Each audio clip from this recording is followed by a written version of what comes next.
इस वीडियो का custom thumbnail या कंटेंट बिना ऑथराइजेशन उपयोग करना YouTube पॉलिसी के तहत अवैध है। उल्लंघन होने पर चैनल को कॉपीराइट स्ट्राइक जारी होगी। ये दास्तां किसी किस्से, कहानी या अफवाह की मोहताज नहीं। ये एक बेहद खौफनाक सच पर आधारित है।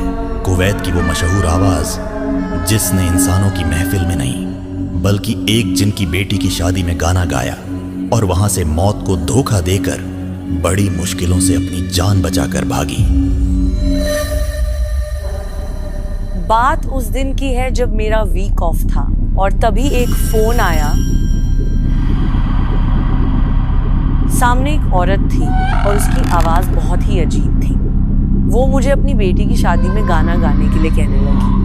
मैंने उससे कहा कि आज बैंड मेंबर्स का वीक ऑफ है, इसलिए हम उसके फंक्शन में गाना नहीं गा सकते।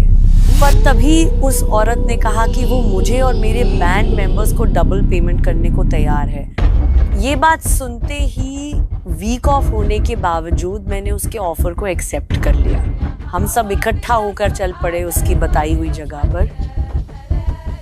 रास्ता बहुत अजीब सा था, टेढ़ा मेढ़ा, जैसे कोई भूल भुलैया हो। कुछ देर बाद घने जंगल के रास्ते के बीच में बहुत सारे लोग दिखाई दिए जो एक बेहद तेज खुशबू में महक रहे थे। उनसे बात हुई तो पता चला कि यही वो शादी है जहां हमें बुलाया गया है। वो एक बहुत बड़ा घर था और म्यूजिक बहुत ऊंची आवाज में बज रहा था। पर अंदर कदम रखते ही माहौल में एक अजीब सी दहशत महसूस हुई और मेहमानों के चेहरे इंसानों जैसे होकर भी कुछ अलग थे। तभी वो औरत मेरे पास आई जिसने मुझे वहां बुलाया था। जब उसने मुझसे हाथ मिलाया तो मुझे ऐसा लगा जैसे उसके हाथ पथरीले हैं और उसका पहनावा भी दस्तूर से हटके था। हमें हमारे कमरे में भेज दिया गया।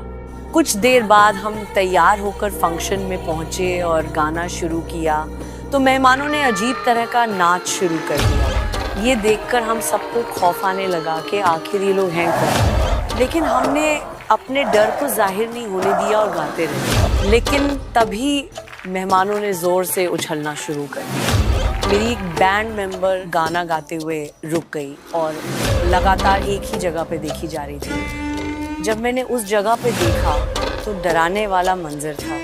मेहमानों के पैर इंसानों जैसे नहीं थे, ना पंजे, ना एड़ी, ना तलवे, बल्कि वो बकरियों के पैर थे।